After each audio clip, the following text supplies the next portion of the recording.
In 1888, the town of Even was a place of grim equilibrium, shrouded in a perpetual fog that clung to the twisted, dead trees clawing at an unseen sky. The population never changed. For every new baby born, the oldest resident vanished. It was an island in an endless sea of disorienting woods, and to try and leave was to be lost forever. Births were rare, solemn affairs. Before each one, the town held a farewell feast for its oldest member. This month, the honoree was Elspeth, Sarah's grandmother. Sarah watched from her window as the elders, robed and weary, escorted her grandmother to the feast.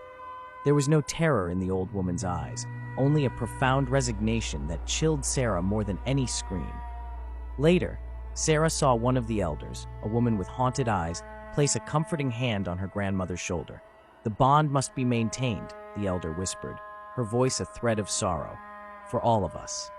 The next morning, as her grandmother vanished with the dawn mists, the woods themselves seemed to exhale. A young man, gasping and shivering, stumbled out of the dense forest and collapsed. He had no memory, only a deep, instinctual fear of the trees. His presence was an anomaly, the first new face in living memory. They called him Thomas. Thomas's arrival was a stone dropped into a still black pond. While most eyed him with suspicion, Sarah saw a kindred spirit, another soul lost to the town's suffocating grasp. Her grandfather was now the oldest. The announcement of his farewell feast was made the very next day, scheduled for the end of the week. Time was running out. Driven by a shared, frantic desperation, they began to investigate the town's secret. Their search started with whispers. An old folk rhyme spoke of a bargain sealed in blood and stone. That evening, they watched the elders perform a strange ritual at the town's central well, each anointing the stone lip with a drop of their own blood. "They say it soothes what sleeps below," Sarah whispered. Their search led them to the town library. The moment they entered, the air grew heavy, the silence thick with a listening presence. As they searched for records of the town's founding, shadows in the corners of the room seemed to deepen and writhe. They found a reference to a secret compartment in the old librarian's desk. As Thomas reached for it, a book flew from a high shelf, slamming into the wall beside his head. The compartment was psychically sealed, cold to the touch. Pushing through the palpable resistance, they forced it open with a sharp crack that echoed like a gunshot.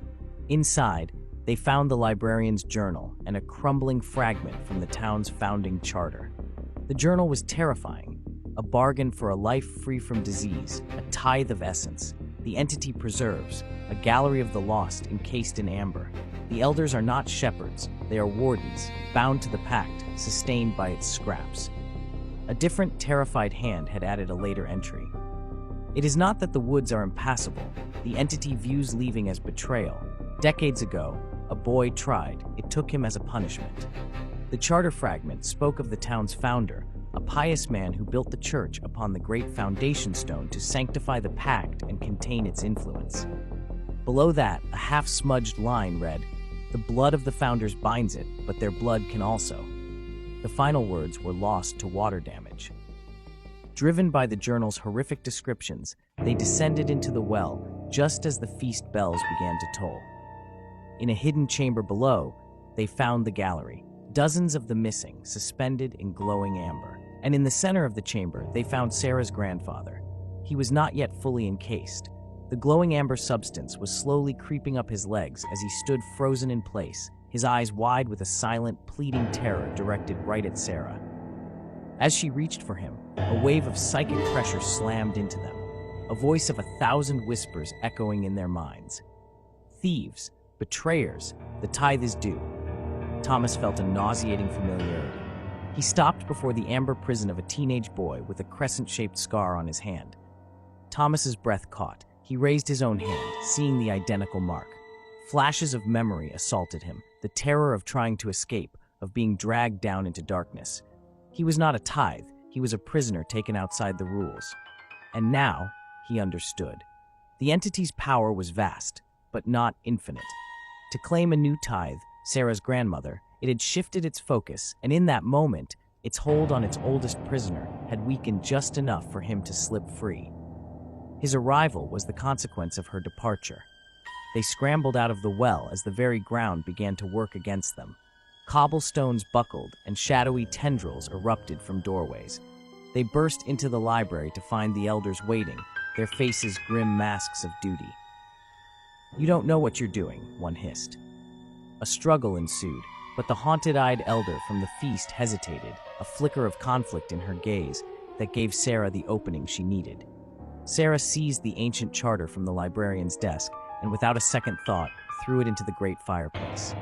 As the parchment burned, the ground shook violently. A piercing shriek erupted from the well. The pact wasn't severed. It was unleashed.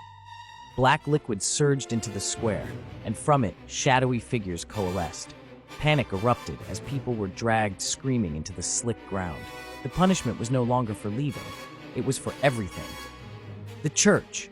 Sarah yelled, pulling a stunned Thomas toward the old stone building on the hill. The entity's whispers were now focused, hungry, and aimed at him. "Yours. I remember you." A tendril lashed out. The guilt-ridden elder threw herself in its path, consumed in an instant to buy them time. From the bell tower, they watched their town being devoured. Sarah remembered the rhyme, a bargain sealed in blood and stone. The charter was the bargain. The church was the stone. Her eyes widened as she looked at the inscription fragment in her hand. The blood of the founders binds it, but their blood can also unbind it. She looked down at the square. The remaining elders stood, their faces resolute. Descendants of the founders, they were no longer wardens, but prisoners facing their own grim balance. As if answering an unspoken call, they began to walk deliberately towards the well. They raised their hands in unison, and a faint silver light began to glow from their skin, the cold, sharp light of a soul being burned away as the ultimate atonement. The ground erupted as a massive black shape rose from the well. It lunged, but the elders stood their ground, their silver light a shield of pure sacrifice. With a final earth-shattering roar, the entity shattered, dissolving into smoke. In the ruined square, the silver light faded and the elders collapsed, their life force spent. The fog over Even was already dissipating, revealing a sky full of stars.